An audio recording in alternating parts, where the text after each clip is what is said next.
चलें तो हम पहले यूं करते हैं कि जो क्वेश्चन नंबर 12 है, जो रिकन्सिलेशन का जो एरिया है, पहले उसको डिस्कस कर लेते हैं। बड़ा इजी है, बड़ी रेलेवेंट है। अगर आपने बैंक रिकन्सिलेशन का जो कॉन्सेप्ट है वो समझ रखा है तो ये कुछ भी चीज़ नहीं है और बड़ा आसान सा है, इट्स वेरी इजी। मैंने इससे मुतालिक किताब में तो आपका मटेरियल नहीं है जो ICAP स्टडी टेक्स्ट का, लेकिन मैंने इस अपनी किताब में इसका जो एक अच्छा अंडरस्टैंडिंग मटेरियल है वो पेज नंबर 14 और 15 इसमें आपको मिल जाएगा, रिकन्सिलेशन का एरिया।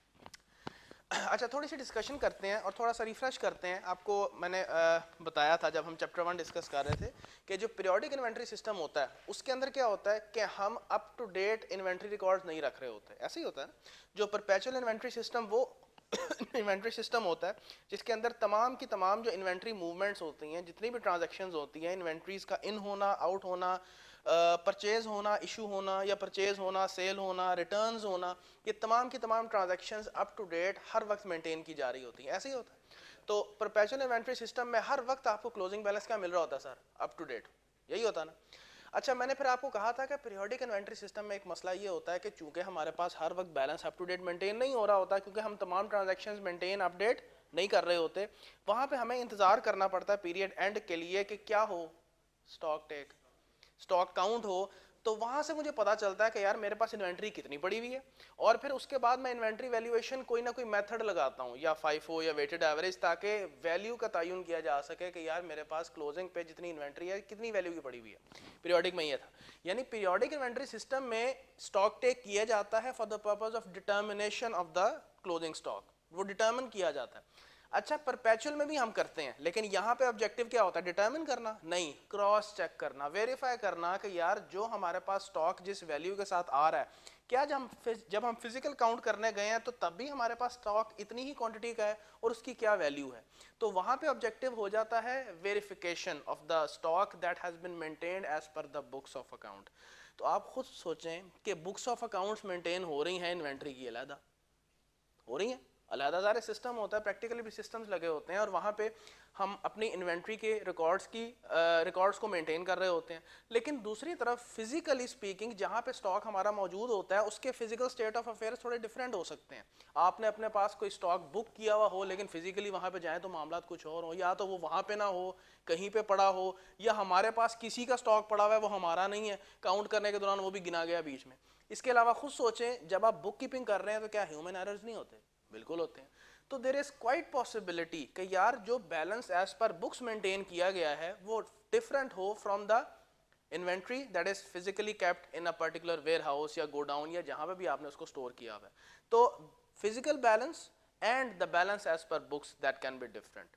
तो जब हम अपने फाइनेंशियल स्टेटमेंट्स को प्रिपेयर करने जा रहे होते हैं, जब हम अपना पीरियड क्लोज करते हैं, तो हमारा ऑब्जेक्टिव क्या होता है कि इन्वेंट्री की वैल्यू ऐसी हो जो कि करेक्ट हो और वो ट्रू एंड फेयर व्यू दे रही हो। तो इसलिए उस मकसद के लिए रिकन्सिलिएशन करना बहुत ज़्यादा ज़रूरी है कि जहाँ जहाँ एरर्स हैं उनको रेक्टिफाई किया जाए, या फिजिकली जहाँ जहाँ डिस्क्रिपेंसीज हैं उसको अकाउंट फॉर किया जाए, और हम रिकनसाइल करके एक प्रॉपर इन्वेंट्री की क्वांटम और उसकी वैल्यू को डिटर्मिन कर सकें, ताकि एक proper true and fair view के साथ आपकी इन्वेंट्री की वैल्यू आपके बैलेंस शीट में रिपोर्ट हो।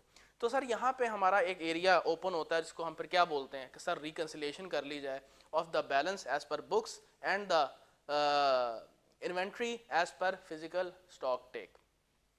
तो सर आए ज़रा थोड़ा सा इसको स्टडी करते हैं कि हमारे पास रिकन्सिलिएशन आइटम्स किस तरह की होती हैं। आपको याद है जब आप बैंक रिकन्सिलिएशन स्टेटमेंट पढ़ते हैं तो वहाँ पे भी एक रिकन्सिलिएशन आइटम्स होती थी, अनप्रेजेंटेड चेक्स और अनक्रेडिटेड चेक्स, इस तरह की हरकतें होती थी, सारी बैंक चार्जेस वहाँ डेबिट हो गए, हमें पता नहीं चला, वो सारी चीज़ें होती थी, रिकन्सिलिएशन आइटम्स होती थी। तो यहाँ पे भी हम देखते हैं कि क्या क्या रीजंस हो सकती हैं जिसकी वजह से balance as per books of accounts and physical balance इनके अंदर फ़र्क आ सकता है। हम उन फ़र्क की रीजंस को जानते हैं, और इंटरेस्टिंगली ये जो फ़र्क आने की रीजंस है ना, यही आपकी रिकन्सिलिएशन आइटम्स भी हैं। ठीक है। अच्छा, अब हम देखते हैं कि प्राइमरीली दो तरह के रिकनसाइलिंग आइटम्स होंगे और वो दो मेन कैटेगरीज में फॉल करेंगे।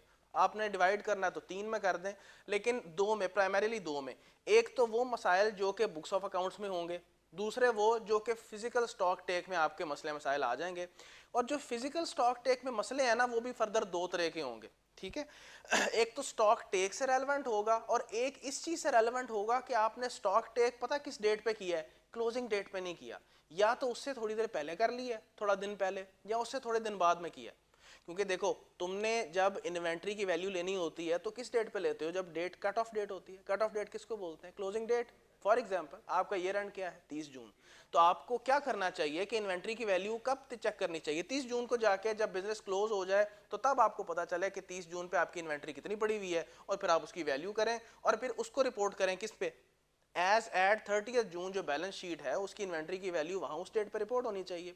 लेकिन अभी हम देखेंगे कि ये ज़रूरी नहीं है, बड़ी प्रैक्टिकल लिमिटेशंस होती हैं कि हम उस डेट पे जाके स्टॉक टेक नहीं कर सकते। हमें बाज़ मजबूरियों की वजह से उससे कुछ दिन पहले स्टॉक टेक करना पड़ सकता है या उससे कुछ दिन 1-2 दिन डिले करना पड़ सकता है, अभी हम करेंगे डिस्कस। तो एक तो इस वजह से भी हमारी रिकंसिलिएशन के थोड़े से मामलात होते हैं। सो ब्रॉडली स्पीकिंग जो हमारी रिकंसाइलिंग आइटम्स होती हैं या रीजंस फॉर डिफरेंसेस होती हैं वो दो वजह से, एक वो ऐसी चीज़ें जिनका ताल्लुक किसके साथ है, बुक्स के साथ, दूसरा वो जिसका ताल्लुक फिजिकल स्टॉक टेक के साथ है, और इसमें मैंने फर्दर दो आपको सब क्लासेस बता दी हैं। आज जरा थोड़ा सा डिस्कस करते हैं। फॉर एग्जांपल देखो, खुद सोचो कि एडजस्टमेंट्स, ऐसी एडजस्टमेंट्स जो कि आपने जो डिफरेंसेस हैं जो कि बुक्स ऑफ अकाउंट से रेलेवेंट हैं या आपके कह लो स्टॉक लेजर कार्ड बोला जा सकता है उसके साथ। देखो एक चीज़ क्या हो सकती है, एरर हो गया। एरर किस तरह का हो सकता है, आपने फॉर एग्जांपल परचेज किया और परचेज किया आपने 25 यूनिट्स, ठीक है, वो उस बंदे ने उस दिन पक्का शिक्का लगाया हुआ था, उसने 25 की जगह 52 लिख दिया। भैया एंट्री एक नॉर्मल एंट्री एरर हो सकता है, इसमें कौन सी बड़ी बात। तो आपने एक गलत वैल्यू के साथ उसको बुक कर दिया। इसी तरह और वो उसमें अंडर वैल्यूएशन भी हो सकती है, उसमें ओवर वैल्यूएशन भी हो सकती है। एक परचेज हुई एक दिन, बंदा एंट्री करना ही भूल गया, ऐसा भी हो सकता है। ये क्या है, पहला मैंने जो आपको रीजन बताया वो एरर ऑफ कमीशन कहा जाता है, जिसमें आप कोई एरर कमिट कर देते हैं। एक होता है एरर ऑफ ओमिशन, आप कोई चीज ओमिट कर देते हैं। तो ये दोनों चीज़ें किससे ताल्लुक रखती हैं, ओमिशन से ताल्लुक रखती हैं। तो ये कुछ मिसालें हैं कि यार ये एक ऐसे मसले मसाइल हैं जो कि कहाँ बुक होने चाहिए, कहाँ सही होने चाहिए। लेजर्स में जाके उसको आप दुरुस्त करें, फिजिकल में कोई चीज़ ठीक करने की ज़रूरत नहीं है। और जहन में रखें फिजिकल में सिर्फ आपको क्वांटिटी का पता चलना है, वैल्यूएशन बाद में ही होनी है, इस चीज़ को जहन में रखना है, ठीक है। ये जो रिकंसिलिएशन होती है ना, ये यूनिट्स की होती है, वैल्यू की नहीं होती। वैल्यूएशन हम उसी तरह से करेंगे जैसे वेटेड एवरेज से या फाइफो से हम स्टॉक लेजर कार्ड से कर रहे होते हैं, वही अंदाज होता है। तो एक ये रीज़न हो सकती है, ये मैंने कुछ मिसालें दी हैं बल्कि उन रीजंस की जो कि डिफरेंसेस क्रिएट कर सकती हैं। लेकिन ये कौन से रीजंस हैं, ये कौन से एडजस्टमेंट्स हैं जो कि कहाँ पास करनी चाहिए हमें अपने स्टॉक लेजर कार्ड के अंदर। तो देखो यहीं पे हमें ये डिस्कशन हमें यहाँ पे मिल भी जाएगी। इसके अलावा देखो अब दूसरी तरफ आते हैं, अभी मैं एक दफ़ा डिस्कस कर लूँ फिर इसको पढ़ लेते हैं। अच्छा, उसके अलावा अब हम ऐसी रीजंस की बात करते हैं और ऐसी रीजंस फॉर डिफरेंस कह लें उसकी बात करते हैं कि जिसकी एडजस्टमेंट्स हमें कहाँ पे करनी पड़ेगी, जाके स्टॉक टेक से जो हमारे पास काउंट आया ऑफ द इन्वेंट्रीज हमें उसी में जाके उसको एडजस्ट करना पड़ेगा। फॉर एग्जांपल वो किस तरह का है, जैसे हम अगर यहाँ पे देखें, यहाँ पे मैंने उसको ऐसे डिफाइन किया है कि कोई भी ऐसा इवेंट जिससे physical status of the inventory पे हिट पड़े, वो तमाम एडजस्टमेंट्स हमने फिजिकल स्टॉक टेक के बैलेंस में जाके करनी है। फिर सुन लें, ऐसे किसी किस्म के इवेंट्स जो कि किसको हिट कर रहे हैं, physical status of the inventory को हिट कर रहे हैं, वो हमने जाके किस में एडजस्ट करने हैं, अपने स्टॉक टेक के बैलेंस के अंदर एडजस्ट करने हैं। फॉर एग्जाम्पल मैं मिसाल देता हूँ, यहाँ पे भी लिखी हुई है कि जैसे आपने MRN इशू की, material issue note, sorry MRN ना कहें, material issue note. Material issue note ये होता है कि जब स्टोर से इन्वेंट्री इशू कर दी जाती है, स्टोर उसके बदले में MIN इशू करता है, मटेरियल इशू नोट। और मटेरियल इशू नोट इस चीज़ की तस्दीक होती है कि मटेरियल आउट हो गया हुआ है। अच्छा, आपने MIN इशू कर दिया, और जहन में रखें ये बड़ा इंपॉर्टेंट एजम्पशन है, मैंने यहाँ लिखी हुई है कि जब किसी सपोर्टिंग डॉक्यूमेंट की बेस पे कोई एंट्री हो जाती है ना आपके स्टॉक लेजर कार्ड में, आपने एज्यूम ये करना है बाय डिफॉल्ट कि ये एंट्री ठीक हुई हुई है, अनलेस कि वो खुद ना कहे कि यार ये एंट्री गलत कर दी गई है स्टॉक लेजर कार्ड में। वरना अदरवाइज आपने क्या एज्यूम करना है इन सिचुएशंस में कि भाई अगर कोई सपोर्टिंग डॉक्यूमेंट था, जैसे MIN इशू हुआ तो इशुएंस सही बुक कर दी गई है, ये आपने एज्यूम करना है। लेकिन दूसरी तरफ क्या हुआ, आपके स्टोर में ही इन्वेंट्री पड़ी हुई थी, वो अभी रिमूव उठा के प्रोडक्शन फ्लोर तक ले जाई नहीं गई, स्टॉक टेक की टीम आई वो काउंट करके चली गई। अब मुझे खुद बताएं, आपने स्टॉक लेजर कार्ड में तो इशू नोट जब इशू किया बनाया तो आपने इन्वेंट्री आउट कर दी, आपके स्टॉक लेजर कार्ड में वो आएगा नहीं आ रहा होगा, वो इन्वेंट्री आउट हो गई होगी। लेकिन अभी वो फिजिकली स्टोर में ही पड़ी हुई थी, प्रोडक्शन वाले बंदों ने वहां से इन्वेंट्री उठा के प्रोडक्शन के प्रेमिसेस पे ले गए ही नहीं गए प्रोडक्शन के लिए। अब स्टॉक टेक की टीम आई है, उसने स्टोर में जितनी आइटम थी सारे गिन के चले गए, वो भी गिनी गई है बीच में। तो ये देखो, ये physical status of the inventory के ऊपर हिट नहीं पड़ी इसके ऊपर, तो आपको कहां से इसको वापस माइनस करना चाहिए? Physical count of the inventory. अच्छा, इसी तरह से एक और मिसाल देखते हैं। हमने परचेज कर ली एक इन्वेंट्री, वो हमारे प्रेमिसेस में आ गई और गुड्स रिसीव्ड नोट बन गया। गुड्स रिसीव्ड नोट क्या होता है? हमने बात की थी जब पूरा परचेज साइकिल पड़ा था कि जब गुड्स हमारे पास रिसीव होती हैं और हम उसकी इंस्पेक्शन कर लेते हैं कि एज पर परचेज ऑर्डर वो थी कि नहीं थी, और फिर हम लोग उसका जो इनवर्ट गेट पास है बाजू का, तो उसको भी यूज़ किया जाता है।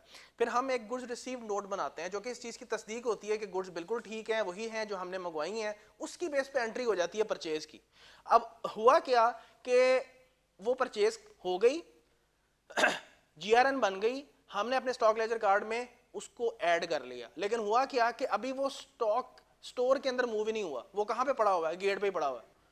अब जो आपकी स्टॉक काउंट की टीम आई है, उसने जब काउंटिंग की है वेयर हाउस में, तो वेयर हाउस में तो मौजूद नहीं था, क्योंकि उनकी जगह है क्या? Warehouse. वहां पे वो है नहीं, वो तो अभी गेट पे पड़ी हुई है, तो उसने उस इन्वेंट्री को स्किप कर दिया।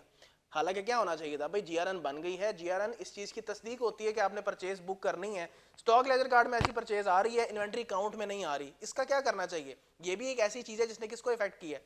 फिजिकल स्टॉक टेक को, फिजिकल इन्वेंट्री काउंट को। सर इसको ऐड कर दें किसके अंदर? फिजिकल स्टॉक काउंट के अंदर। ये एक रिकंसाइलिंग आइटम हो सकती है। ये देखो, ये वो मैं तुम्हें मिसालें दे रहा हूँ कि जिनका ताल्लुक किसके साथ है? फिजिकल इन्वेंट्री काउंट के साथ है, इसको वहीं एडजस्ट होना है। अच्छा, इसके अलावा देखो एक और चीज़ है, मैं अब थोड़ा सा कस्टमर वाली बात करता हूँ। मैंने कस्टमर को सेल कर दिए कुछ यूनिट्स और प्रॉपर उसको इनवॉइस भी चली गई है, लेकिन और अकॉर्डिंगली मैंने फिर उसको कहा क्या कर दिया होगा उस फिनिश गुड्स को। अब मैं फिनिश गुड्स की बात कर रहा हूँ, पहले तो रॉ मटेरियल्स की बात कर रहा था। फिनिश गुड्स हैं, मैंने कस्टमर को सेल कर दी, इनवॉइस भी चली गई, लेकिन कस्टमर साहब ने अभी तक स्टॉक उठाया ही नहीं मेरे पास से, क्योंकि हमारी डील ये थी कि कस्टमर खुद मेरी दहलीज से आके उठाएगा।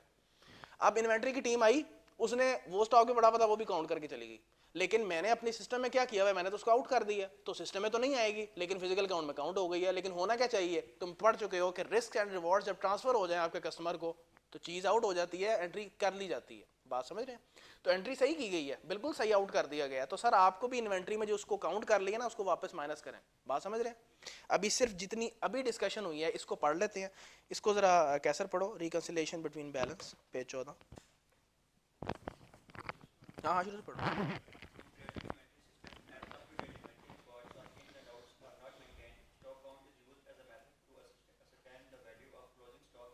ठीक है, ठीक है, आगे चलें।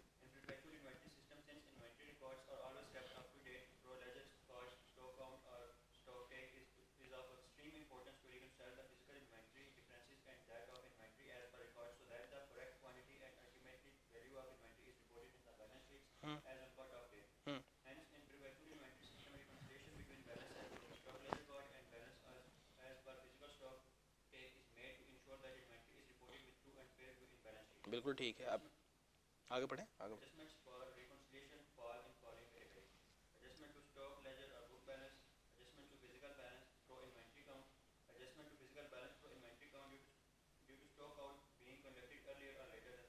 अभी इसको डिस्कस करना है, ठीक है। फिर क्या कहता है? एडजस्टमेंट्स टू स्टॉक लेजर या बुक बैलेंस।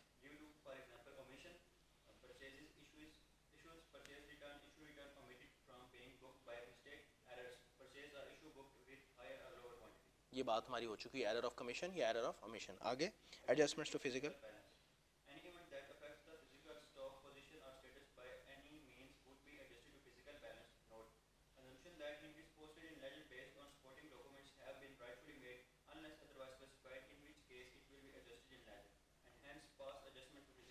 तो वो वही बात कर रहा है कि जो सपोर्टिंग डॉक्यूमेंट्स की बेस पे अगर वो सवाल में कोई बात करता है, तो आपने वहाँ पे यही एज्यूम करना है कि डॉक्यूमेंट्स की बेस पे जो एंट्री स्टॉक लेजर में हुई हुई है वो बिल्कुल ठीक हुई हुई है, और अकॉर्डिंगली ऐसी एडजस्टमेंट्स बतौर रिकंसिलिएशन आपने फिजिकल इन्वेंट्री में ही करनी है। लेकिन अगर कुछ अदरवाइज स्पेसिफाई कर दे वो, उस सूरत में फिर आपने उसको लेजर में एडजस्ट कर देना। वैसे ये एक ही सवाल टेस्ट हुआ पास में, इसके अलावा हुआ कोई नहीं है। लेकिन अगेन आई हैव ट्राइड के तमाम पॉसिबल जो इंस्टांसेस हैं जो टेस्ट होने के वो सारे कवर कर लिया जाए। आगे तुम्हें मिसालें मिलेंगी, ये पढ़ो ज़रा मिसालें जो मैंने अभी दी हैं। बात समझ रहे हैं? मटेरियल इशू नोट इशू हो कर दिया गया और अकॉर्डिंगली लेजर से आउट हो गया, लेकिन स्टोर से अभी उठाई नहीं गया, वो स्टोर में काउंट हो गया। आगे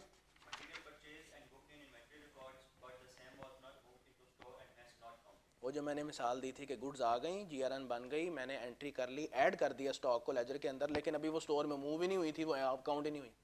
फिर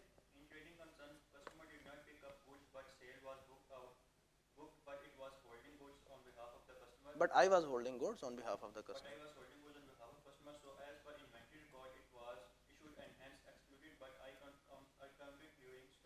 यानी कि मेरी टीम ने स्टॉक टेक के दौरान काउंट कर लिया, तो अकॉर्डिंगली ये भी उसके, ये वही मैंने मिसाल दी है कि जी कस्टमर को सेल कर दी हुई है, ठीक है, लेकिन मेरी दहलीज पे ही पड़ा हुआ है, वो उठा के नहीं गया। अच्छा ये बड़ा इंपॉर्टेंट है, चौथे वाला पढ़ें इसको, क्या कहता है।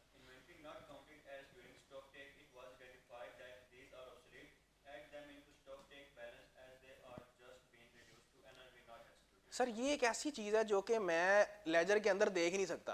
भाई लेजर के अंदर तो मेरे पास सिर्फ जो डॉक्यूमेंट्स आ रहे हैं, जीआरएन आ रही है मैं परचेज बुक करूंगा, एमआरएन आ रही है तो मैं एमआईएन इशू करके इशुएंस करूंगा, वापस स्टॉक आ रहा है तो उसको रिकॉर्ड करूंगा, सप्लायर को वापस अगर मटेरियल भिजवा रहा हूँ तो ठीक है, उस केस में ये वाली ट्रांजैक्शन है मैं उसको रिकॉर्ड कर रहा हूँ। लेकिन मुझे ये कैसे पता चलेगा अकाउंटेंट को कि यार ये इन्वेंट्री वहाँ पड़ी हुई है, ये ऑब्सोलीट हो गई है, ये डैमेज हो गई है, it is subjected to fire, ये चोरी हो, इसका कैसे पता चलेगा अकाउंटेंट को? ये तो चीज़ लेजर में आएगी नहीं। अच्छा अब होता पता क्या है, फिजिकली जब टीम जाती है स्टॉक काउंट करते हुए तो वो ना एफिशिएंट बनती है, वो कहती है कि यार ये तो स्टॉक ही डैमेज लग रहा है, इसको काउंट ही नहीं करते। बंदा पूछे तू मामा तू एडा टेक्निकल रहता नहीं, तेन काउंटिंग वास्ते भेजे, तू काउंट ही नहीं किया। सर आप काउंट करें, वो हम डिसाइड करेंगे बाद में टेक्निकल टीम के, इसकी एनआरवी टेस्टिंग करके इसको रीवर्क करना है, ऐसे ही इसको बेचना है, या इसको क्या, इसके बारे में डिसीजन क्या करना है, इसको राइट ऑफ करना है, क्या करना है। तो सर अगर कोई ऐसा स्टॉक जो कि डैमेज्ड है और आपकी टीम ने काउंट नहीं किया तो इसको सर काउंट करें। ये भी एक ऐसी चीज़ है जो कि फिजिकल स्टेटस के साथ लिंक्ड है, तो इसको भी बच्चे कहाँ एडजस्ट होना चाहिए, फिजिकल स्टॉक काउंट। वो कहेगा ऐसी बातें करेगा, वो कहेगा कि यार ये आइटम्स थी और ये चूंकि डैमेज थी तो टीम ने जहमत नहीं की कि इसको काउंट करें, तो सर इसको काउंट बैक करें और ऐड करें अपने फिजिकल बैलेंस के अंदर। वो फिर बाद में हम देखेंगे एनआरवी टेस्टिंग करके। याद है ना एनआरवी टेस्टिंग कैसे करते थे कि इनको जब हम पूरा पीरियड क्लोज करते थे तो इनकी कॉस्ट के साथ इनको माइनस कर दिया जाता था, एनआरवी के साथ वापस ऐड बैक कर दिया जाता था और इन्वेंट्री का पार्ट रहते थे। अच्छा एक मैंने बड़ी इंपॉर्टेंट चीज़ शेयर करनी है, अभी मैं उसके बाद वहाँ पे आता हूँ। बात चीज़ें ऐसी होंगी जो कि जैसे एनआरवी टेस्टिंग है, डैमेज हो जाते हैं, या स्टॉक लेजर कार्ड में तुमने कोई एरर कर दिया किसी खास डेट पे। अब ये जो एरर की रेक्टिफिकेशन का मामला है, प्रैक्टिकली स्पीकिंग ये होता ही पीरियड एंड पे जाके है। हम ये नहीं कर रहे होते कि हमने स्टॉक लेजर कार्ड मेंटेन किया हुआ है तो हम साथ साथ उसकी एरर चेकिंग कर रहे होते हैं, ऐसा नहीं होता। ये जो एरर की चेकिंग होती है वो तब होती है जब हम रिकंसिलेशन का मामला करते हैं और वो पीरियड एंड पे ही होता है। तो हम लोग जो एडजस्टमेंट करेंगे वो एंड पे जाके करेंगे। मैंने अभी सिर्फ आपको निशानदेही की है, इसकी इंशाल्लाह जब कैलकुलेशन पे जब पहुंचेंगे तो वहाँ पे मैं बता दूंगा, आगे जाके हम जब सवाल कर रहे होंगे वहाँ पे अगेन आपको रिफ्रेश करवा दूंगा। अच्छा इसके अलावा एक थर्ड रीज़न जो कि और बड़ी इंपॉर्टेंट है, आपका जो कट ऑफ डेट था वो 30 जून था, ठीक है। अब मैं वो रीजंस डिस्कस करने लगा हूँ कि स्टॉक टेक 30 जून पे नहीं हो सका, तो उसकी वजह से भी रिकंसिलिएशंस क्रिएट होती हैं। This is your cut off date. Cut off date मतलब जिस पे बैलेंस शीट ने बनना है और आपने इन्वेंट्री की वैल्यू को रिपोर्ट करना है। आपने उसकी बजाय कहाँ पे स्टॉक टेक कर लिया, होना कहाँ चाहिए था, यहाँ पे। आपने यहाँ पे स्टॉक टेक कर लिया। अच्छा ये फर्स्ट केस डिस्कस कर लेते हैं, ये सेकंड केस डिस्कस कर लेते हैं, that was 27th of June, और दूसरा केस हम डिस्कस कर लेते हैं 3rd ऑफ जुलाई। क्यों आगे पीछे हरकतें होती हैं? एनी वन ऑफ यू जो ऑडिट नहीं पढ़ रहे, अच्छा चलो, क्या रीज़न आपके जहन में आती है कि हम 30 जून को नहीं स्टॉक टेक कर पाते? वैसे पूछ रहा हूँ, ना ना छुट्टी वाला कोई काम नहीं होता। मशहूर होता है कि दुनिया हैप्पी न्यू ईयर मना रही होती है और स्टॉक टेक अकाउंटेंट जो है ना वो स्टॉक टेक कर रहे होते हैं। 31 दिसंबर होता है ना, बड़ी कंपनीज होती हैं जिनका फाइनेंशियल ईयर क्या होता है 31 दिसंबर, दुनिया न्यू ईयर मना रही होती है तो पटाखे चढ़ रही होती है, तो इन्हें देते हैं पटाखे निकल रहे होते हैं, वो वेयर हाउस में घुसे होते हैं, इन्वेंट्री काउंट कर रहे होते हैं, ऐसे ही होता है। तो छुट्टी का कोई तस्वर नहीं है सर, छुट्टी है तो ये ज़्यादा आइडियल सिचुएशन होती है स्टॉक टेक के लिए। मैं प्रैक्टिकल मिसाल दूँ, मेट्रो शेट्रो जाते हो ना, मेट्रो कारफोर अपनी ग्रोसरी श्रोसरी करने के लिए, कभी नोट किया कि तुम एक एरिया में घुसने लगे हो तो वहाँ पे बंदे काउंट कर रहे हैं, कहते हैं यार इधर ना आई, उन्होंने क्या तो पट्टी शट्टी लगाई होती है कि यार ये जो लेन है ना, इसके जो रैक्स है ना उसकी काउंटिंग चल रही है, या वो कुछ अरेंजमेंट कर रहे होते हैं। असल में वो तो चूंकि उनका तो काम ही ऐसा है, वो तो इंटरमीडिएट या कह लो कि इंटरमीडियरी स्टॉक टेक्स भी कर रहे होते हैं, साथ साथ चल रहे होते हैं। ये तो हम बात कर रहे हैं ना कि जो पीरियड एंड पे होना होगा और वैल्यूएशन के काम आएगा, असल में उनकी इंटरनल ऑडिट की टीम होती है और वो उनका काम होता है कि एक दिन में भी उन्होंने सैंपल बेसिस पे स्टॉक टेक्स करने होते हैं कि यार क्वांटिटी एज पर रिकॉर्ड्स और एज पर वो इंटैक्ट है या नहीं है, कोई मसले मसाइल तो नहीं है, कोई डैमेजेस तो नहीं है, सारी चीज़ें उन्होंने देखनी होती है। तो वापस आते हैं 30 जून को कि भाई 30 जून को क्यों नहीं हो सकता। फॉर एग्जांपल हमारी मैन्युफैक्चरिंग एक ऑर्डर आया हुआ है और हम बहुत ऑक्यूपाइड हैं और बहुत ज़्यादा इशुएंसेस होनी है और ये बड़े रोले होने हैं, तो वो सजेस्ट करते हैं कि यार 27 को ही आप कर लें, उसके बाद ही हम अपनी मेजर एक्टिविटीज़ करेंगे। तो 27 को आप जाके स्टॉक टेक कर लेते हो। या 30 जून को गए तो अचानक से एक ऑर्डर आ गया, तो उनको कहा गया कि यार आपका प्लान तो पहले था 30 जून को, लेकिन अचानक हमें ऑर्डर आया तो बड़े मसले मसाइल हैं या स्ट्राइक्स हैं या वट एवर, आप कोई प्रैक्टिकल लिमिटेशन सोच सकते हैं कि नहीं हो सका उस दिन, तो बल्कि स्ट्राइक ना ही करें, आप ऐसी सिचुएशन सोचते हैं कि जिसमें ट्रांजेक्शन हुई हैं। बहरहाल तो due to the busy schedule of stores and production department, या पहले प्लान किया गया या थोड़ा सा लेट प्लान किया गया। अब देखें मुझे बैलेंस क्या चाहिए होता है, अगर मैं यहां पे स्टॉक टेक लेट या यहां पे, ultimately I have to reach where the balance as per 30 June. Late किया तो सर तब भी पहुंचना कहां है, बैलेंस एज पर 30 जून। तो सर इस पीरियड में जो इंटरमीडिएट ट्रांजैक्शंस है ना, उसका इफेक्ट भी अकाउंट फॉर करना पड़ता है। क्या ख्याल है, उसका इफेक्ट अकाउंट फॉर करना पड़ता है। ये चीज बैलेंस, स्टॉक लेजर बैलेंस को हिट नहीं करती, क्योंकि 30 जून पे मैं जाऊंगा अपनी बुक्स ऑफ अकाउंट्स पे तो बैलेंस मुझे मिल जाएगा, वो बिल्कुल ठीक होगा। इसकी एडजस्टमेंट्स कहाँ करनी पड़ती हैं, इन्वेंट्री, फिजिकल इन्वेंट्री के अंदर। बुक्स में मसला नहीं आएगा इसकी वजह से, क्योंकि बुक्स तो मैं मेंटेन कर रहा हूँ, मैंने बुक्स मेंटेन करनी थोड़ी बंद कर दी है 27 के बाद मैंने बुक्स नहीं मेंटेन की, ये तो ऐसा थोड़ी होगा, बुक्स चल रही होंगी। सिर्फ मसला ये है कि मैंने स्टॉक टेक कहाँ कर लिया वक्त से पहले, या मैंने स्टॉक टेक कहाँ कर लिया वक्त के बाद, लेट किया है। तो फिर इस पीरियड के दौरान जो इंटरमीडिएट ट्रांजैक्शंस हैं सर, उसको भी मैंने किस में एडजस्ट करना है, फिजिकल बैलेंस के अंदर। फिजिकल बैलेंस के अंदर से मुराद कि जो मैंने स्टॉक टेक किया। खुद सोचो, मैं मिसाल से समझाता हूँ। 27 जून पे तुम स्टॉक टेक करके चले गए, काउंट करके चले गए, इस बीच में कुछ परचेज हुई तो जाहिर है तुम्हारी बुक्स के अंदर क्या ऐड हुआ होगा, तुम्हारे फिजिकल इन्वेंट्री में होगा नहीं, तो क्या तरीकेकार है, ऐड करें। सर इस पीरियड में कुछ इशुएंसेस हो गई और स्टोर में चली और स्टोर से निकल के प्रोडक्शन फ्लोर पे चली गई और उससे मैन्युफैक्चरिंग हो गई। तुम तो इस डेट पे काउंट करके चले गए थे, उस वक्त तो वो स्टॉक में थी, लेकिन जब इस डेट पे बुक्स पे आओगे तो बुक्स में तो नहीं होगी। तो सर ऐसी इशू को क्या कर दें, निकाल दें। इसी तरह से कुछ इशू रिटर्न हुआ, इस पीरियड में कुछ इशू रिटर्न हुआ, तुमने इशू की हुई थी लेकिन वो स्टॉक में ऐड हो गई, तुमने इस डेट पर तो उसको काउंट ही नहीं किया, लेकिन बुक्स के अंदर वो ऐड हुई भी होगी, तो सर इशू रिटर्न क्या कर दें, ऐड कर दें। इसी तरह परचेज रिटर्न है वो लेस कर दें। तो देखें यहाँ पे बड़ा आसान है, अगर डेट से पहले स्टॉक टेक हुआ है तो परचेजेस ने ऐड, इशू ने माइनस, इशू रिटर्न ने ऐड, परचेज रिटर्न ने माइनस। अगर रिवर्स हो गया, आपने लेट जाके स्टॉक टेक किया है, तो जो मैंने ट्रांजैक्शंस का इंपैक्ट बताया है बिल्कुल उलट जाएगा। मिसाल ले लेते हैं, इस पीरियड के दौरान क्या हुआ, कुछ परचेज हुई 30 जून के बाद, कुछ परचेज हुई, तुम काउंट करने आए, तुम तो काउंट करके चले गए, लेकिन वो परचेज क्या 30 जून की थी, हमें तो बैलेंस किसका चाहिए 30 जून का, तो सर वो परचेज ऐड हुई है, इसमें से माइनस करें। बात समझ आती है। इस पीरियड में कुछ इश्यू हो गई, अब तुम जब स्टॉक काउंट करने आए तो उसमें उस वक्त तो वो फिजिकली नहीं थी, वो तो निकल गई हुई थी वहां से, तो तुमने काउंट नहीं किया, लेकिन सर 30 जून को तो थी ना वो। बात समझ रहे हैं, तो इशू को क्या करें, ऐड करें। सो जो ट्रांजैक्शंस यहाँ पे जिस इम्पैक्ट के साथ आती हैं, ऐड या लेस होती हैं, यहाँ पे वो क्या होंगी, लेस या ऐड, रिवर्स हो जाएंगी और कुछ नहीं है। सो इससे भी क्या, ये भी कौन सी बच्चे एडजस्टमेंट आइटम्स हैं जो कि कहाँ एडजस्ट होंगी, ऐसे रिकनसाइलिंग आइटम्स हैं जो फिजिकल बैलेंस में एडजस्ट होंगी। तो यहाँ से भी एक जो रिकनसाइलिंग आइटम्स हैं वो हमें देखने में नजर आएंगी। तो sir that's enough as far as the discussion is concern. तो आए सर क्वेश्चन नंबर 12 पे अब चलते हैं, जो कि 2012 का सवाल है। पढ़े जी खुद इसको। जी सर पढ़ ली।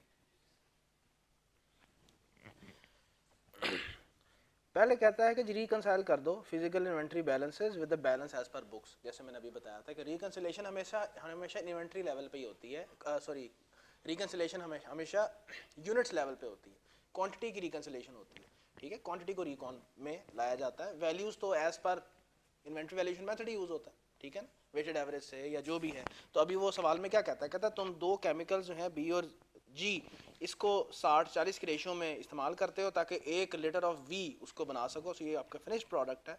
परपेचुअल इन्वेंट्री सिस्टम और वेटेड एवरेज मेथड ये यूज़ होता है। परचेज और इशू ऑफ बी एंड जी, ये दो केमिकल्स हैं, तो इनकी परचेज और इशुएंसेस की डिटेल्स उसने सारी दे दी हैं। ऐसे ही है जैसे स्टॉक लेजर कार्ड की उसने इन्फॉर्मेशन तुम्हें दे दी हो। तो आप समझदार हैं कि यहाँ पे उसने ये क्यों इन्फॉर्मेशन दी है, क्योंकि पार्ट बी के अंदर वो कहता है कि आपने क्लोजिंग वैल्यू भी डिटरमिन करनी है। बिल्कुल सही वाली क्या कहता है, ऐसे ही कहता है ना, cost of closing inventory of B and G also compute the cost of the contaminated materials. तो सर ये वैल्यू कब जाके कैलकुलेट होगी, सही वाली वैल्यू? स्टॉक लेजर कार्ड जब तक नहीं प्रिपेयर किया जाएगा मैं कैसे डिटरमिन करूंगा? वेटेड एवरेज है।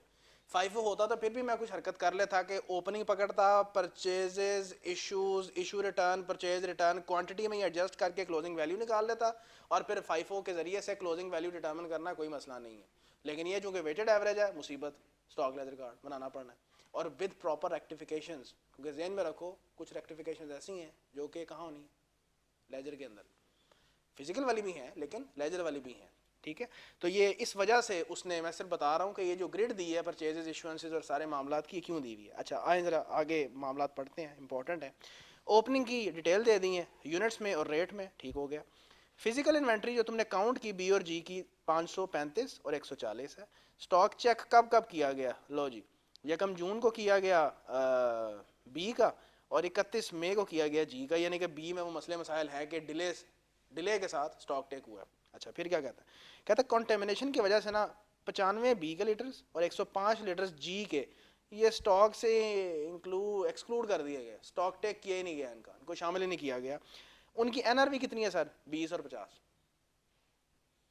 और सर एनआरवी टेस्टिंग भी कब करते हैं बताएं सर? पीरियड एंड पे।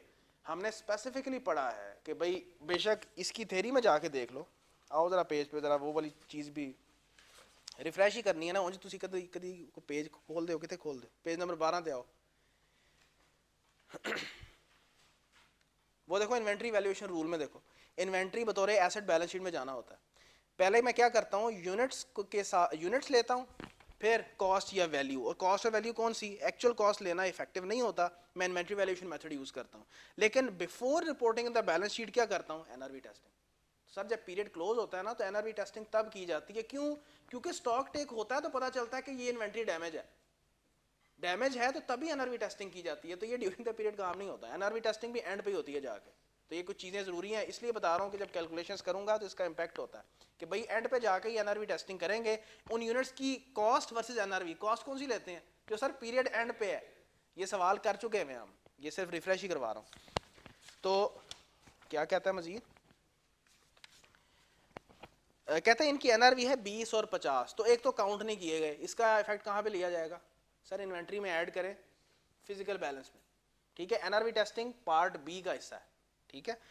अच्छा ये हो गया। फिर कहते हैं 250 liters of B which was received on 1 June and 95 litres of G which was issued on 31 May after physical count were included in the physical inventory. सोच के बताएं इसके साथ क्या करूं मैं, है भाई?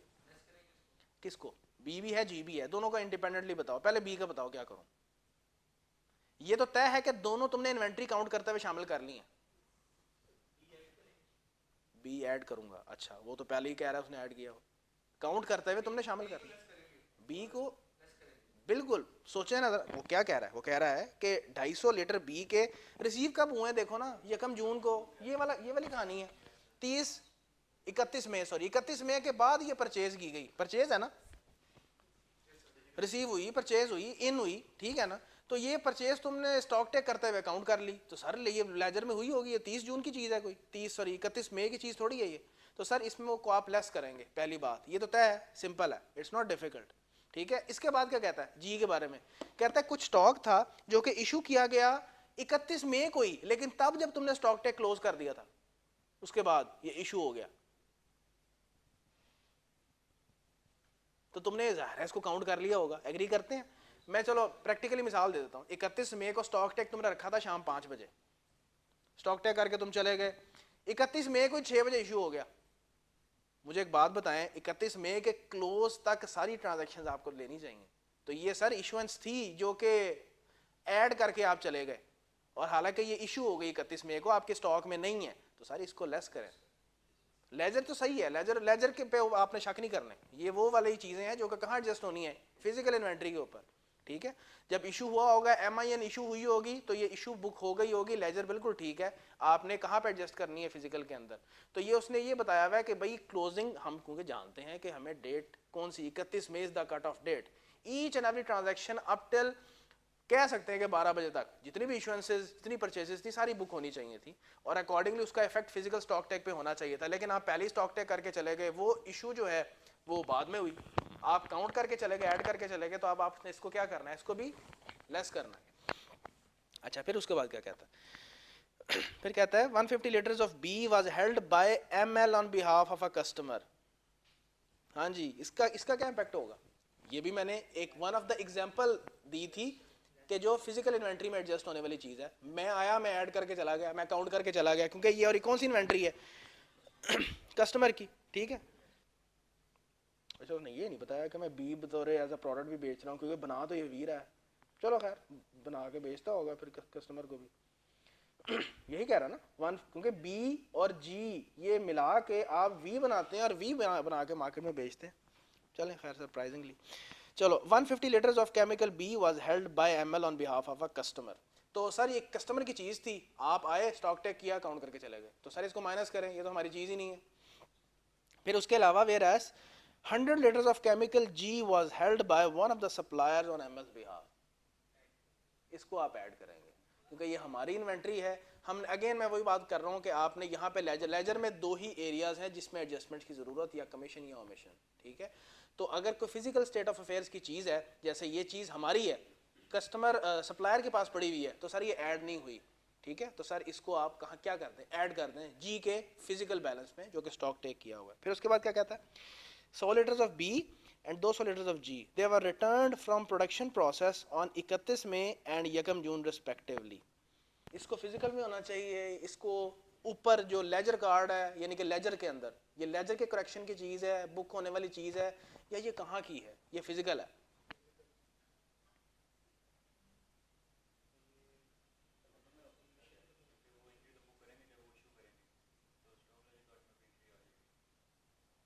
सर अगर ये स्टॉक, ये एक एडिशनल चीज़ है जो कि स्टॉक लेजर कार्ड में आ ही नहीं रही, ये एडिशनल इन्फॉर्मेशन है, अगर होती तो ऊपर लेजर में नजर ना आ रही होती। मुझे बताएं इसने क्या कह रहा है, कह रहा है 100 लीटर्स ऑफ बी और 200 जी ये रिटर्न हुए थे फ्रॉम द प्रोडक्शन प्रोसेस। अगर हुए थे तो क्या ये इशू रिटर्न के तौर पे आना नहीं चाहिए था, कहीं नजर आ रहा है, नहीं आ रहा, तो सर लेजर में नहीं बुक हुआ हुआ, या आपने बुक करना है, ये लेजर की ओमिशन है, ये ओमिशन का केस है, ठीक है। इसमें फिजिकल स्टेट ऑफ अफेयर्स कहीं नहीं आ रहे, कहीं इंडिकेशन नहीं है, क्योंकि फिजिकल स्टेट ऑफ अफेयर्स है।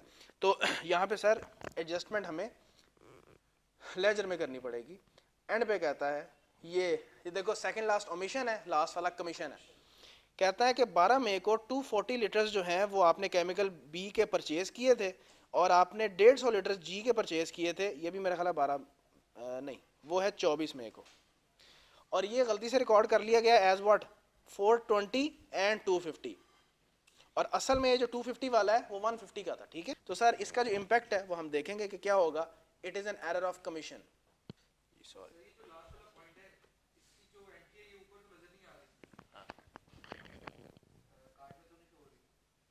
हाँ,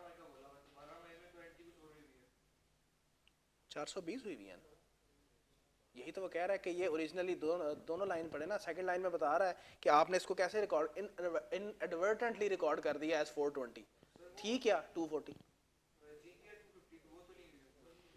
ओहो, वो 24 मई की डेट है ना, 24 मई को देखो जी के अंदर 250, दोनों की डेट्स फर्क है।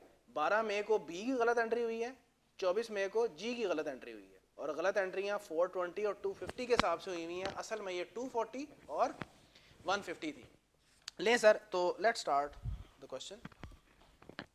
तो सर शुरू करते हैं रिकंसिलेशन से, पार्ट ए रिकंसिलेशन से रिलेटेड है, फिर हम पार्ट बी में जाएंगे, और मैं यूं करूंगा रिकंसिलेशन तो दोनों की करवा देता हूं, स्टॉक लेजर कार्ड में सिर्फ एक का प्रिपेयर कर देता हूं, ठीक है। तो दूसरा वाला बिल्कुल रेप्लिका होगा उसका 100%। क्वेश्चन नंबर 12 जी, पार्ट नंबर ए रिकंसिलेशन।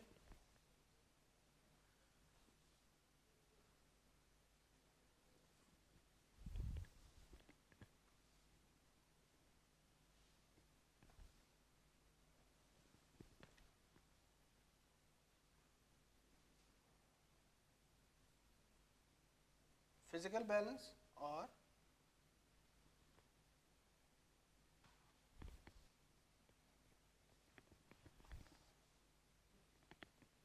चलें जी लेट्स स्टार्ट जी। फिजिकल बैलेंसेस की क्या इसने इंफॉर्मेशन दी हुई है 535 लीटर्स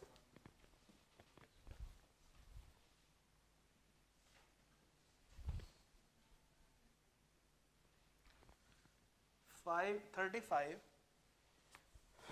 लीटर्स है और 140 लीटर्स है इसका जी। अभी यहाँ पे अभी हम आते हैं क्योंकि ये हम वो वाला बैलेंस यूज़ करेंगे जो कि हम स्टॉक लेजर कार्ड से प्रिपेयर कर रहे होंगे, वहाँ से हमारे पास प्रॉपर बैलेंस आएगा, वहाँ से एडजस्ट करके यहाँ पे ले आएंगे, फिर रिकॉन्सिलेशन ऑटोमेटिकली हो जाएगी जी। सबसे पहले शुरू करते हैं जो पॉइंट नंबर 1 है, वो जब हम स्टॉक लेजर कार्ड प्रिपेयर करेंगे तो वहाँ पे इसको इस्तेमाल किया जाएगा जी। उसके बाद जी ड्यू टू कॉन्टेमिनेशन, यहाँ से शुरू करते हैं। 95 litres of B and 105 litres of G ये एक्सक्लूड कर दिए गए थे, तो सर इसको क्या किया जाएगा, ऐड बैक कॉन्टेमिनेटेड स्टॉक। और सर कितना कितना है ये जी 95 यहाँ पे, और यहाँ पे भी इसको ऐड कर देंगे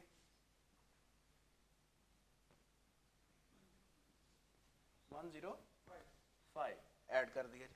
उसके बाद क्या है और एनआरवी है ये, वहाँ पे वैल्यूएशन में देखेंगे 250 liters of B which was received on 1 June. तो सर आप चूंकि आपने देखें स्टॉक काउंट इसका किया भी कब था, ऊपर लिखा हुआ है, मेंशन किया हुआ है, आपने 1 जून को स्टॉक टेक किया था, ठीक है।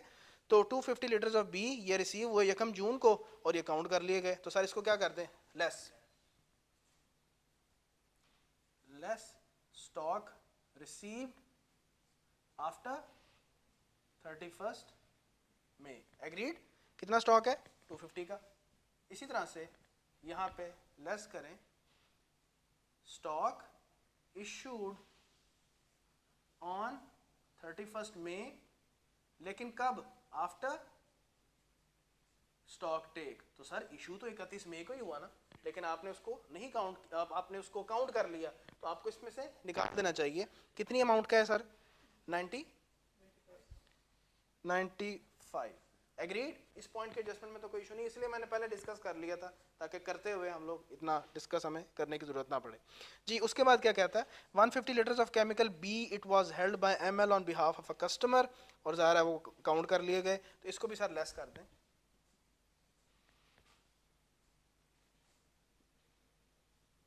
स्टॉक हेल्ड ऑन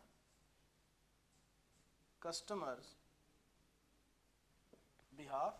उसके अलावा क्या है, उसके अलावा है 100 litres of chemical G it was held by one of the suppliers, हमारे किसी सप्लायर ने हमारा माल रखा हुआ था, वो काउंट नहीं हुआ, ऐड कर दें क्या, स्टॉक हेल्ड बाय सप्लायर हमारे बिहाफ पे। ये कितने लीटर्स का है जी 100, इसको ऐड कर दें, ठीक है जी। अच्छा, फिर 100 litres of B and 200 litres of G they were return from the production process, ठीक है। ये करना पड़ेगा भी एडजस्ट।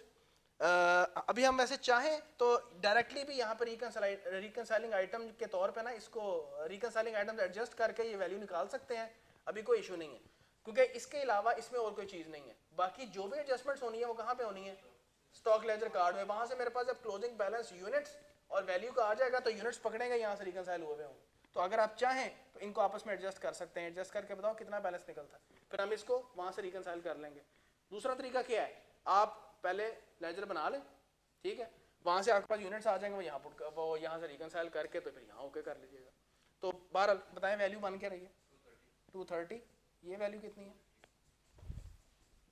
250। लेकिन बेहतर है क्योंकि रिकंसिलिएशन का अंदाज क्या होता है कि आप दो बैलेंसेस को आपस में क्या करते हैं, ओके, बीच में रिकंसाइलिंग आइटम्स आती हैं, तो बेहतर है कि आप इसका रेफरेंस पता किससे दें, वर्किंग से दें, वर्किंग 1 और वर्किंग 2। जब आप वहाँ पे स्टॉक लेजर कार्ड बनाएंगे, वहाँ पे क्लोजिंग बैलेंस आएगा, तो आप वहाँ से उठा के यहाँ पे लिखें और शो ऐसे करवाएं कि रिकंसाइलिंग आइटम्स बीच में लिखी गई है, क्योंकि स्टाइल यही होता है, बीआरएस में यही नहीं करते, बुक बैलेंस ऊपर और नीचे balance as per bank statement या वाइस वर्सा, फिर बीच में तुम रिकंसाइलिंग आइटम्स लिखते हो, तो बिल्कुल वही स्टाइल है। तो सर आए एक वर्किंग कर लेते हैं, और वो मैं करवाने लगा हूँ आपको केमिकल बी, ठीक है जी। सर क्या तरीका होता था, डेट पर्टिकुलर्स क्या कहता है सर, ओपनिंग बैलेंस फर्स्ट में कितने लीटर हैं सर, 1000 लीटर हैं बी के at the rate of value 50,000। तो सर याद करें वेटेड एवरेज मेथड में हम एक ही कॉलम यानी कि एक ही मेन सेक्शन से सारा काम कर सकते हैं, वो रिसीट्स इश्यूज और वो बैलेंस वाला करने की ज़रूरत नहीं है, फाइफो में इसकी ज़रूरत होती है। चलें आए ज़रा स्टेप बाय स्टेप देखना शुरू करते हैं। बस दो चीज़ों का ध्यान रखना है, दो एडजस्टमेंट्स होनी है। ये एक तो एरर है 12 तारीख को, लेकिन हम एडजस्ट कब करेंगे जाके, जिसका बारे में मैं जिक्र कर रहा था वो एंड पे करेंगे, क्योंकि एरर्स के बारे में हम एंड पे जाके चेकिंग होती है, फिर देखते हैं ओए उस डेट में गलती हो गई थी, तो हम उसी एंड पे की डेट पे जाके उसको रेक्टिफाई करेंगे। और एक एंड पे जाके क्या होना है, कुछ इशू रिटर्न है, ऐसा ही है ना, 100 litres of B 200 litres of G ये रिटर्न हुए थे, तो 31 मई को रिटर्न हो रहा है, ये तो बुक कर लेंगे, लेकिन 1 जून को जो हो रहा है उसको रिटर्न बुक नहीं करेंगे। ठीक है, चलें सबसे पहले हमारे पास क्या चीज़ आ रही है जी, इशुएंसेस आ रही हैं दो, एक 5 मई को और एक 9 मई को। 5 मई को इशू है जी, कितनी इशू है 560, और सर वेटेड एवरेज मेथड में इशू हमेशा लेटेस्ट रेट पे की जाती है, 50 के हिसाब से वैल्यू 28,000। साथ ही एक और इशू आ गई है, रेट तो चेंज नहीं होना, इधर से इसको एडजस्ट कर लेते हैं जी। कितनी इशू है वो 300, और सर किस रेट पे होगी 50, वैल्यू 15,000। ठीक है सर बताएं, 50 ही रेट रहेगा, चेंज तो कुछ नहीं होना। कितनी यूनिट्स रह गए 160 सर 140, और वैल्यू कितनी बना 7,000। ओके जी, उसके बाद क्या है, उसके बाद वो वाली 12 मई को गलत वाली परचेज ऐसे ही बुक करेंगे, यहाँ नहीं चेंज करना। ऐसे थोड़ी होता है, वो सारी नीचे की ट्रांजेक्शन मिटा गए पर उन्हें ठीक करो जाके। सिस्टम अभी आप वो अभी इतने आप फेमिलियर नहीं है सिस्टम से, सिस्टम में रिवर्सल्स नहीं होती, अलहदा से रिवर्सल बुक करनी पड़ती है। You can not remove an entry once it has been done, क्योंकि जब ऑडिट होता है तो ऑडिट वालों ने देखना होता है कि ये वाकई एरर हुआ था, ये कोई पुठा काम तो नहीं किया हुआ, ट्रेल रखना होता है। अब अगेन ऑडिट का तुम लोगों को नहीं पता, चीज़ों का ट्रेल रखना बड़ा ज़रूरी होता है कि ये जो एंट्री हुई थी ये अगर रिवर्स हुई है तो बैक एंड पे ओरिजिनल एंट्री क्या थी, they need to verify all the things. तो ऑडिट के लिए चीज़ें स्ट्रेट रखने के लिए ये काम किए जाते हैं। तो परचेज इसी से करोगे, 420 की परचेज है, किस रेट से की है 52, कितनी वैल्यू 21,840, वैल्यू बताओ और यूनिट्स टोटल बताओ, 560 ये हो गए,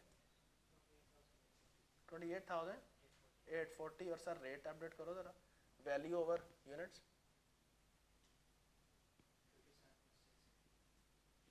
वेरीफाई कर लें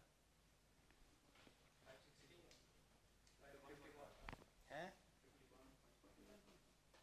51.5। ठीक है जी, उसके बाद क्या है, इशुएंस है 250 की 18 मई को,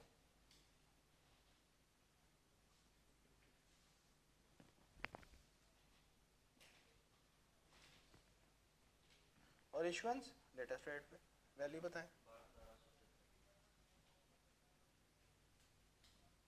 ठीक है जी, यूनिट्स बताएं।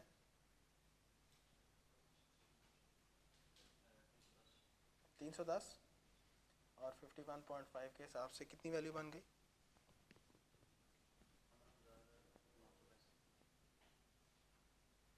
15,965। उसके बाद परचेज है सर कितने की 500 एट द रेट ऑफ 55,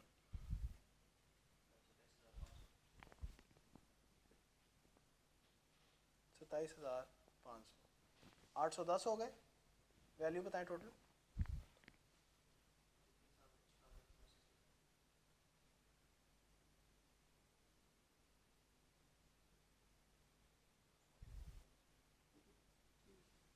अच्छा वो 500 जी, क्या क्या वैल्यू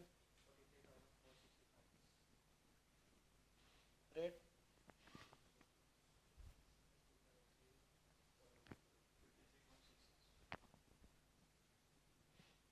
ठीक है जी।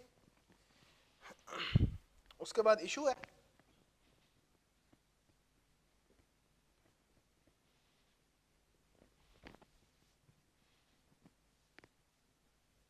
वैल्यू बताएं। 26,800, ये कितने हो गए? 310, 53.66 वैल्यू।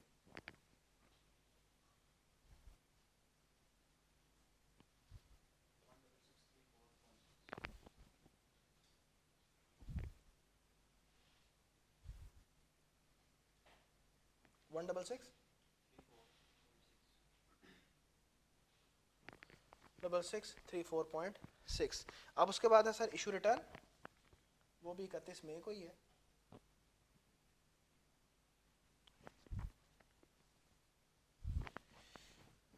अच्छा, इशू रिटर्न के लिए क्या रेट यूज किया जाए?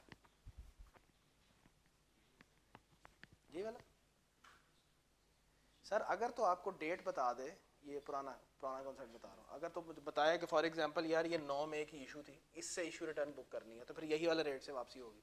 और अगर नहीं बताया हुआ तो फिर जो लेटेस्ट है। तो सर इन्वेंट्री कितनी आई वापस? 100, 53.66। और ये क्या कर रहा है? स्टॉक में एडिशन कर रहा है, 5366। ठीक है जी, 410। और वैल्यू कितनी है?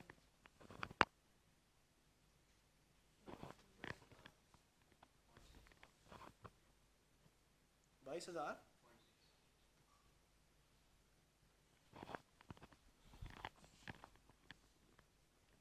ठीक है जी।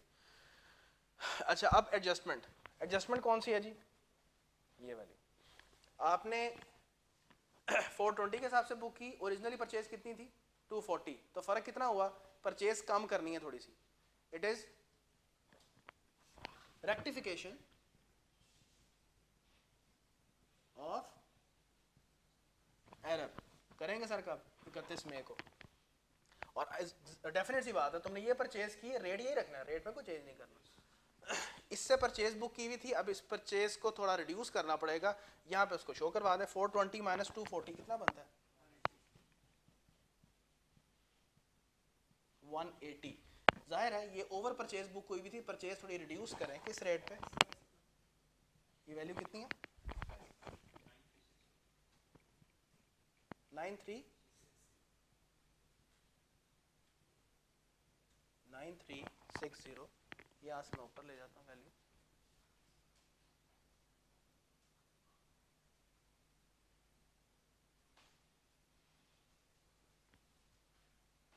Closing balance as per books कितने लीटर्स बनते हैं ये? 230। रेट क्या बन रहा है? पहले वैल्यू बता दो total.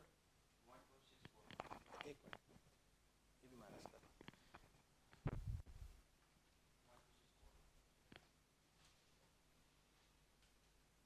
12641। What is the rate? 54.96। यहाँ तक ओके? नहीं सर, ये बैलेंस एज पर। ये देखो, ये जो क्लोजिंग बैलेंस है 230 का, ये वही है। तो ये सारी चीजें पहले पार्ट से रिलेटेड है, क्योंकि you are doing what? Reconciliation. बहुत इंपॉर्टेंट है, रिकंसिलिएशन में दोनों बैलेंसेस को रखा जाता है, बीच में रिकंसिलिएशन होती है। सो ये वाला बैलेंस तब तक नहीं आ सकता। वैसे तुम इस पार्ट तक ये काम कर सकते हो कि अगर तुमने यूनिट्स ही देखने हैं तो तुमने एडजस्ट ही करना है, सिर्फ यूनिट्स पे ही चलो और रिकंसिलिएशन हो जाएगी। ना भी बनाओ, लेकिन इससे छुटकारा इसलिए नहीं है कि अगले पार्ट में वैल्यूएशन तो चाहिए। अगले पार्ट में, पार्ट बी में उसने क्या बताया कि मुझे ये बताओ कि क्लोजिंग के ऊपर तुम्हारी वैल्यू क्या है, और जो कॉन्टेमिनेटेड है उनकी भी वैल्यू ज़्यादा से बताओ। तो उसके लिए भी बनाना तो पड़ना ही है। तो ठीक है, पार्ट ए की वर्किंग के तौर पे बना लो, या पार्ट ए में एज अ प्रॉपर रिक्वायरमेंट बना लें, बात एक ही है। ठीक है, तो सर ये देखें 230 as per stock ledger card value आ गई। ये हमारे पास जो इन्वेंट्री काउंट फिजिकली किया था स्टॉक टेक, उसकी क्वांटिटी है। बीच में रिकंसाइलिंग, इट हैज बीन रिकंसाइल्ड। ठीक है, तो देखो जब तुम स्टॉक लेजर कार्ड बनाओगे, किसका? ये मैं तुम्हें होम असाइनमेंट के तौर पे दे रहा हूँ। उसमें क्या है जी? केमिकल जी है। क्या क्या एडजस्टमेंट्स करनी है?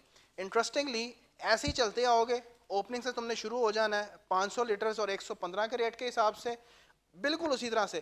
पहले कुछ रिसीट आ रही है 450 की, फिर 2 इशुएंसेस हैं, फिर परचेज है फिर इशू है, फिर परचेज है जो कि गलत वाली है 250, और फिर एंड पे इशुएंस है। उसके बाद जब एंड पे आओगे तो 2 एडजस्टमेंट्स हमने यहाँ पे की थी। एक तो तुम्हें करनी पड़ेगी जो कि रेक्टिफिकेशन है, तुमने 250 की परचेज बुक की हुई है, असल में 150 है, तो 100 की रिड्यूस करनी है एक। दूसरी चीज जो वो कह रहा ना कि इशू रिटर्न कुछ हुआ है, ये देखो पॉइंट नंबर 6 के अंदर 200 litres of G were return from the production process, ये ऐड होने हैं। लेकिन क्या ऐड होने चाहिए या नहीं होने चाहिए? सर ये तो 1 जून को रिटर्न हुए हैं, इसको तो करने की जरूरत ही नहीं है, इसको क्यों करना है? छोड़ दें, आपको कुछ करने की जरूरत नहीं है। स्टॉक लेजर कार्ड में ये नहीं शो होना चाहिए, क्योंकि लेजर कब तक बन रहा है? 31 मई तक, तो ये बिल्कुल ठीक ऐड नहीं हुए हुए, ये जून की स्टॉक लेजर कार्ड में जाना चाहिए, ठीक है। तो इसको एडजस्ट नहीं करना, तो इसमें तो बल्कि एक कम है ट्रांजैक्शन, ये रेक्टिफिकेशन आपको करनी पड़ेगी। क्लियर? नहीं सर, तो वो आप बतौरे, मैं इसका सोल्यूशन जो है ना पूरा वो ड्राफ्ट करके भेज दूंगा, वो छोटा सा पार्ट ही आपका बाकी रह गया। अब यूं करते हैं, पार्ट नंबर बी पे चलते हैं, और इसी सिर्फ बी की मैं आपसे वैल्यूएशन शेयर कर लेता हूं। वैल्यूएशन ये तो निकल ही आई है टोटल, लेकिन अब जरा अपडेटेड वैल्यू निकालते हैं after doing NRV testing on the contaminated stock. यही कहा है ना उसने, कॉस्ट ऑफ क्लोजिंग इन्वेंट्री निकालें बी और जी की, और कॉस्ट ऑफ कॉन्टेमिनेटेड मटेरियल्स भी बताएं। तो सर वो तब होगा कि जब मैं क्या करूंगा, इसके अंदर शामिल है कॉन्टेमिनेटेड स्टॉक, बी के अंदर कितना है, वहां से देख लो ना, 95 वो इसमें शामिल है, और किसके साथ शामिल है? अपनी कॉस्ट के साथ शामिल है। तो सर क्या इसका तरीकेकार हमने क्या देखा हुआ है? अगर मैं चलो इन्हीं वैल्यूज को कॉपी पेस्ट ही करवा लूं नीचे, यही अंदाज होता था कि क्लोजिंग बैलेंस 230 54.96 और 12641। सर सबसे पहले लेस कर लें कॉन्टेमिनेटेड स्टॉक एट कॉस्ट, ऐसे ही है सर, 95 माइनस करें, और क्या इसकी कॉस्ट है 54.96, वैल्यू कितनी है?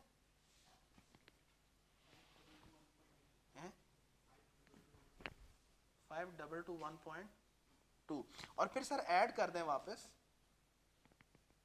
Contaminated stock at its NRV, automatically वो स्टेप डाउन हो जाएगा। और एनआरवी क्या बताता है इसकी? 20। तो सर 20 के साथ इसकी वैल्यू बताओ कितनी है? 1900 सर एक